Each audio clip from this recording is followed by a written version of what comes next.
şerafatının barasına ediyat. La ilahe illallah'dır.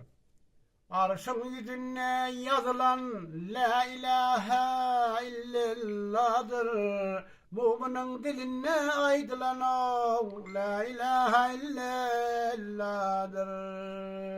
İmanın rişetem şuldur, imanın kuvasem şuldur. Kadir Allah'ın verdi şuldur, la ilahe illallah'dır.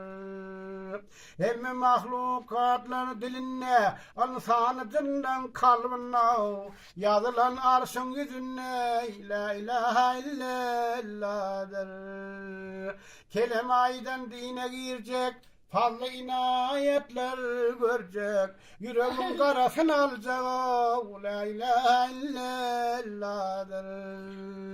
Dünyanı basıp değil zulma, Allah'ım etti mürevvet, İmanına bolca hüccet, la ilahe illallah'dır. Cennet hüllelerine, hem darat hem güllerine, yazılan yastıklarına, la ilahe illallah'dır. İmanına bolur guva, umutlu bol şavu geda, keremi köp kadir Allah, la ilahe illallah'dır. Aytmaklığı dili bile, tasdığım yüreği bile, mudam Allah'ın zikri eyle, la ilahe illallah'dır. Kafirlerin hem targibi, ölecek kişinin talqini, vahid la şerik kuvasi, la ilahe illallah'dır. Finamda köpüşkün odi, kılar men Allah'ımın alışı, her ne bolsa merdin işi, tevekkeltu alallah'dır. Fehmin olsa arif kişi, usbu söze tutun göşi, insan heyvanın aytmışı, la ilahe illallah'dır. Senadege ya ağaçlar, asman yerde dağlar dağışlar, seherde sayranlı kuşlar, la ilahe illallah'dır.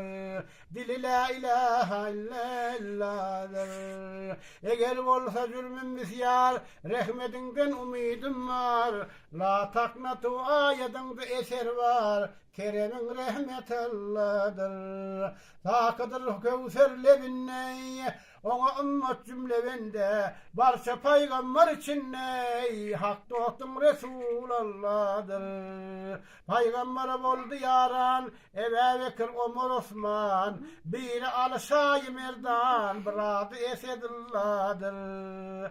Sen bilersen ey yabir var, benden de yok mendek betkar, kılmasan fazlına duçar, fakir Abdullah Rusiyadır. Bunun namaz var.